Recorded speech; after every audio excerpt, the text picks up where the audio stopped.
guys, I'm going to the vet now because Betty's not well. She hasn't been well for some time. It's been about 2 weeks. I thought she would pick up, she would get better, but actually she hasn't. It all started with her period. She had a period. After her period ended, Timmy, I don't know, they mated anyway. So then I was worried about, oh, she might be pregnant. So I waited a bit. And then it seemed like she had a second period. And I thought, how could she have a second period? But anyway, I thought, okay, well, I don't know. Dogs maybe, but even human beings, women can have a second period just after the first period. Maybe it's rare, but it happens. So she started bleeding. And I thought, oh, it's just a normal period. But then it didn't stop. It kind of stopped. It slowed down. But then she started to lose water. She had a discharge, water or something. And I thought, oh, okay, I kept an eye on her. And then last week she stopped eating. And I keep giving her food. She only eats food from my hand a little bit. She tries to make me happy, but she doesn't eat from the bowl. She doesn't eat her normal food. So I thought she's just fussy. I'll give her human food, She loves that. Crisps, she loves those. No.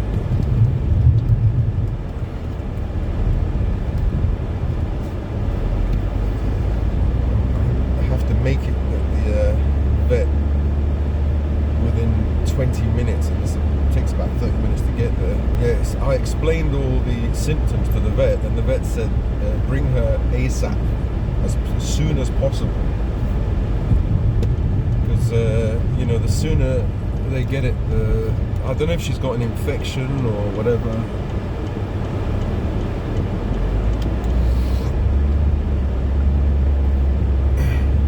So yeah, these days she's been like losing.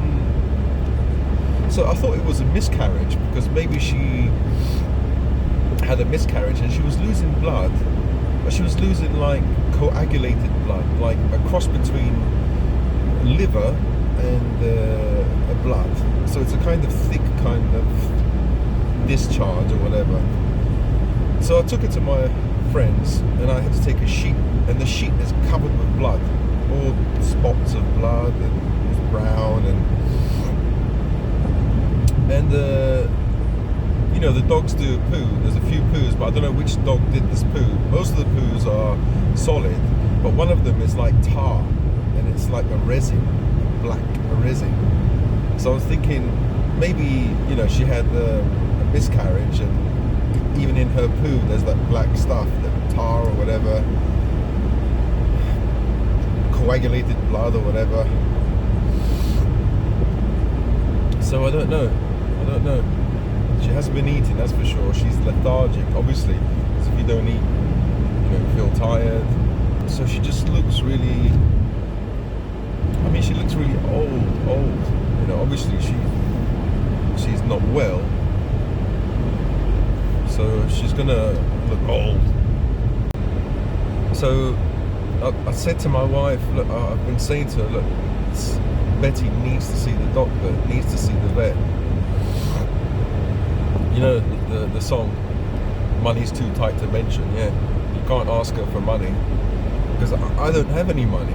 All the money I get is the £100 that she gives me from the £200 a week that we get from welfare, or from family credit or something.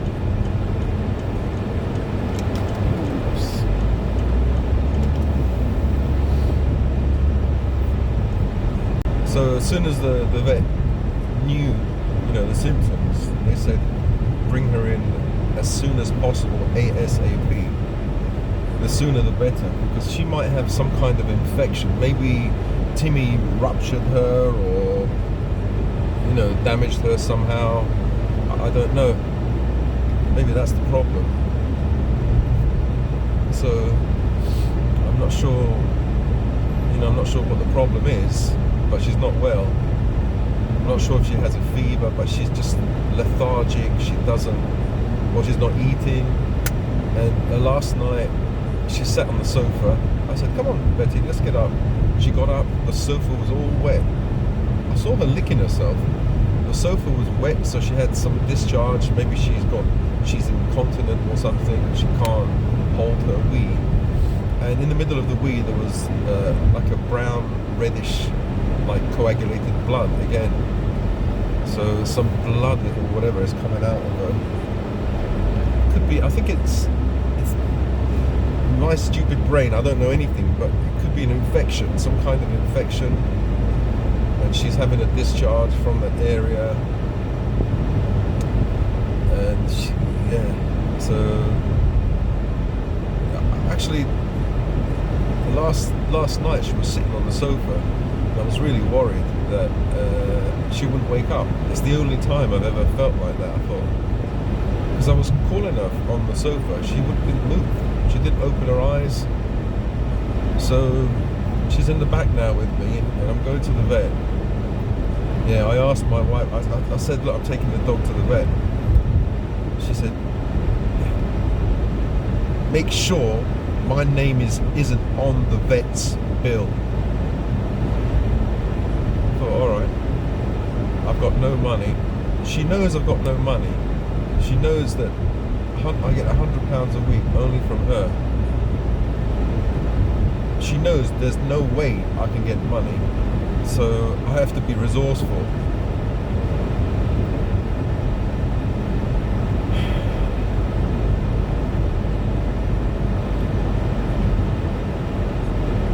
I have to find a way. I've got no choice. I can't keep her at home anymore. She's gonna die. And I'm not going to let that happen. I don't give a fuck about what fucking mind game she's playing. Men, or even women out there, keep a hold of your fucking money. Don't let anybody control your money. This is what happens when people control your money. They control you. This is coming to an end very, very soon. Even if I have £50 a week, at least it's my money. I don't have to ask mummy for some money. She controls the money. She said she had and it's true, she had a bill from the college that she has to pay £1,000 for my daughter. So her way of thinking is, yeah, do you want me to pay £1,000 for our child's tuition, or do you want me to save your Betty? In my mind, I'm thinking save Betty. One is tuition, education, and one is a life. But she's not a dog person. She never will be a dog person. She'll be a money person. And actually, education is so important for her.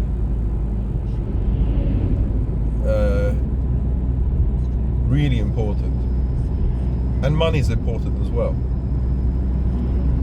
I think there's a saying, isn't there? Only poor people need to be rich. They need to be rich. Because they're poor in here. And she's teaching the kids the same way. They have like a poor mentality. They don't have a mentality of abundance. You know, I got my eldest some chocolate the other day, and she was very grateful. Oh, thank you. And from the little money that I got, the £100, I have to buy food for myself, food for the dogs, and I knew that Salvatore, my son, he took her chocolate, and so I thought, okay, let me pay his debt, as it were. And then what happened was, yesterday, her mum bought her some crisps, some McCoy's crisps, 2 packets, 6 packs. And I asked Salvatore to ask her if I could have just 1 packet. She said no. So she's teaching them how to have this poor mentality, not an abundance mentality, a mentality of there's scarcity. There's only a little bit to go around, so you have to keep it for yourself.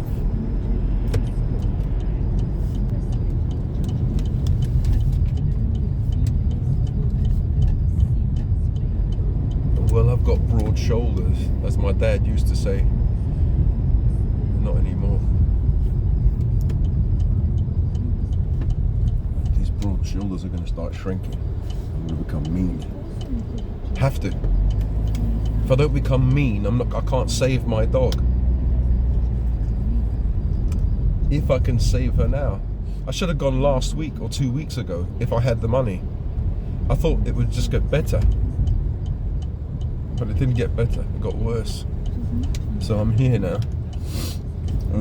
Fingers crossed, bloody feet crossed, everything crossed that she can be saved.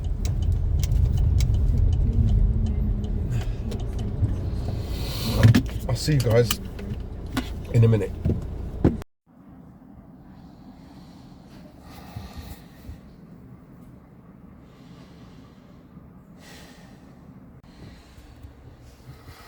Yeah, so the vet thinks that, you know, Betty might have something called pyometra or something like that. It's some kind of infection of the vulva or the cervix of the, you know, the female area, and it could be really dangerous, a dangerous infection. So.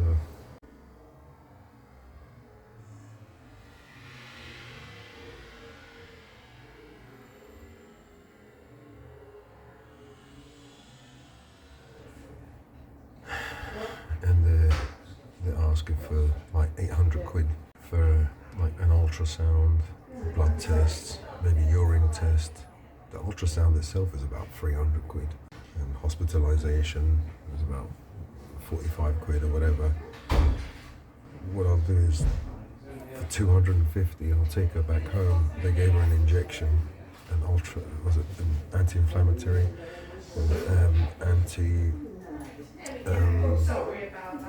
antibiotic, and then tablets to take for a few days. If she hasn't perked up, then she needs further investigation. So today I pay 260 today. It's 252, whatever. Then if she needs more, an investigation after 2 days, if she hasn't perked up, I have to come back and they'll do an investigation to see what's wrong. I think she could have had like a miscarriage, or if it's a miscarriage, that's okay. If it's that infection, because dogs, female dogs, or maybe German Shepherds seem to get that. So I'll see. That's the situation at the moment.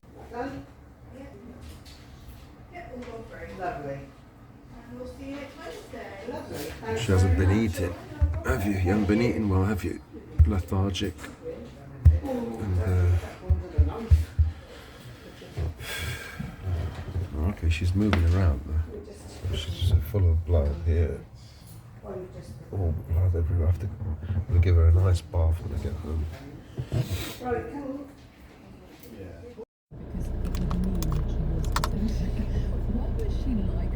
What was she like? So yeah, the cost is about 800 quid. 250 quid for an injection, which is an anti-inflammatory stroke antibiotic, and then other medication. One is called Kladaxa, 500 milligram for twice a day, and then there's Robexera tablets for 10 days. So I have to start them tomorrow, because maybe the injection that she gave is quite powerful. So start it tomorrow and then just wait maybe 2 days.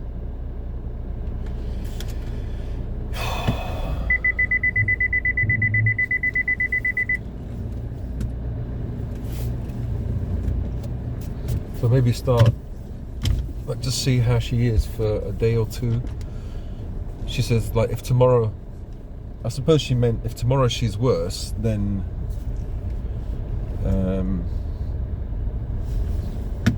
bring her in.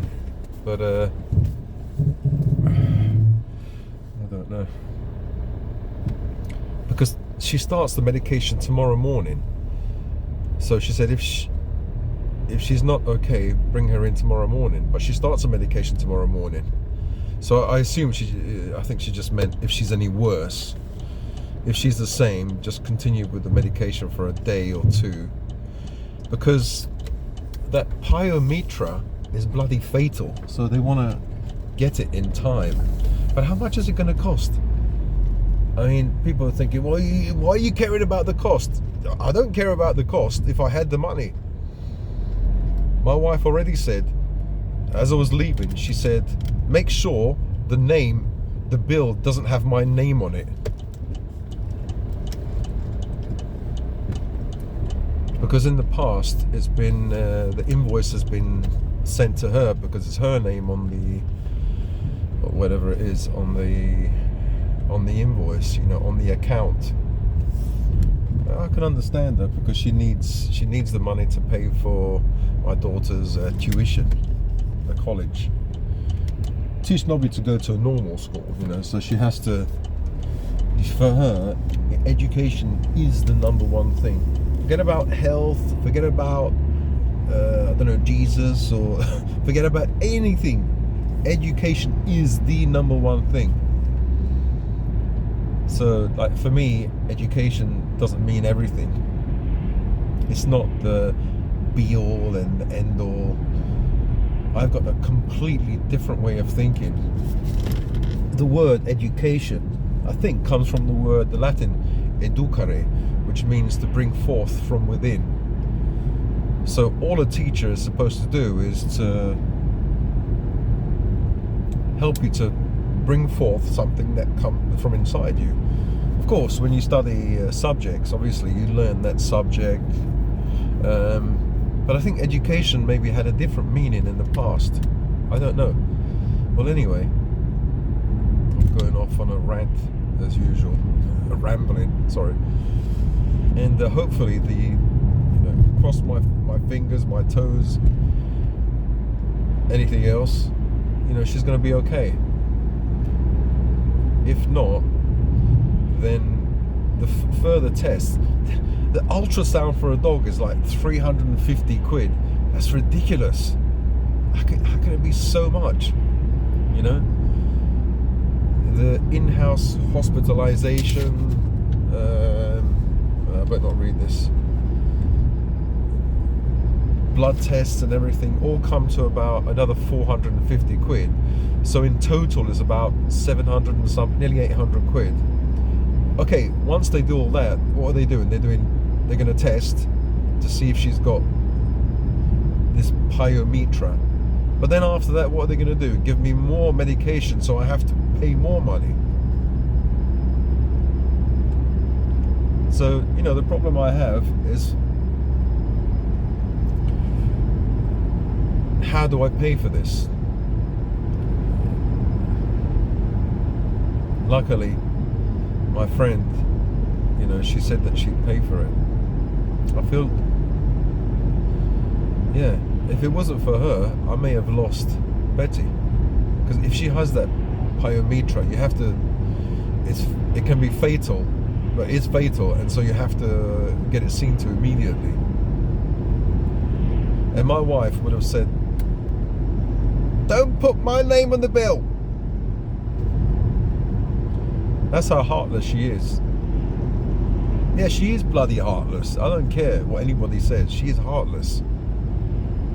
For me, education of my kids is important, but it's not as important as a life. It's only a dog. That's for people who are not... Having a look round road-wise. Still fairly busy on the A140 Shut up. Ipswich Road. So.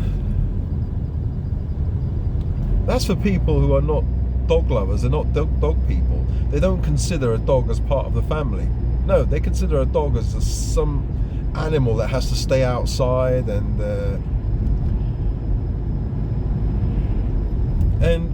this lady, she's going through chemotherapy at the moment, and I contacted her at the hospital, and she said she'll pay for it. What a difference. One lady is going through her own stuff, her own problems, and yeah, okay, she has the money, but I don't know how much money she has. She might not, she's definitely not rich, but But you know, as a man, I'm proud, and so I'm going to pay her back. I'm not going to just take the money and not pay her back. So I said to her, all the money that you've spent, okay, or, you know, if I can't ask her to pay for the if she needs an investigation, I can't ask her to pay for that. I'm not asking her anyway. I wouldn't do that. But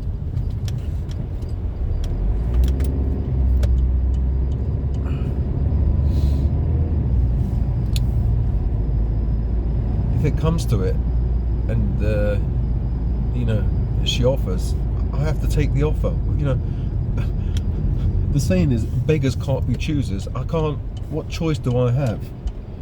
You know, I'm already lucky that somebody is offering to help me. You know, when you don't have money, you can bloody take anything from anyone. Even sell your ass. You know what I mean?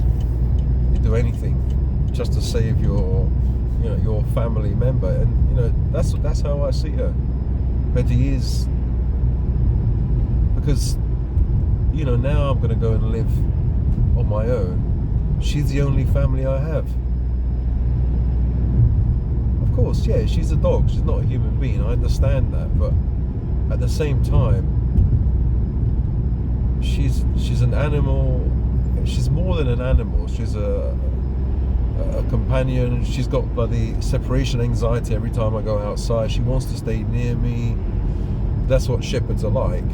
But not all shepherds, you know, all the other dogs, apart from her, Timmy is the only one that has this separation anxiety, has to stay near me. You know, it doesn't run away into the fields, will stay close to me. So, you know, you have those German shepherds, they're one-man dogs or one owner dogs. They only have one master. They won't go with anyone else. But some of them can go with other, you know, other owners, you know, other people, and yeah, and Betty and Timmy are just like that. They just want to be with me. She's loyal to me. People who don't have dogs won't understand. They'll say, "What the hell are you talking about? A dog loyal? It's not like a human being." Yeah, a dog won't give you bloody problems. Well, a dog can give you problems, yes. You can't talk. I was going to say you can't talk to a dog, but you can talk to a dog. I've cried to my dogs. I've talked to them. I know I'm not going to get an answer back, but sometimes they cuddle up to you. They kind of understand, you know. Or maybe you think they understand. I don't know. I don't know. Well, anyway, that's the situation. That's what's happening at the moment, and hopefully she'll be okay. So I'll keep an eye on her. I'll try and make her eat today. But what can I make her eat? Maybe she's fed up of the liver, maybe, and the chicken. So I'll cook the chicken today. I'll cook something different. I'll see. I'll see what happens. So tomorrow morning, if she's really ill, I'll phone up. If she's not, then I'll give her the medication. If the day after she's really ill, you know, I'll just have to wait for 2 days. If she's really ill in the morning or in the evening, then I'll phone them up. If she's okay, hopefully she starts to perk up, then I won't need to pursue that route, you know, the ultrasound and further investigations. Well, anyway, that's a situation at the moment. Yeah, speak to you guys later. Bye-bye.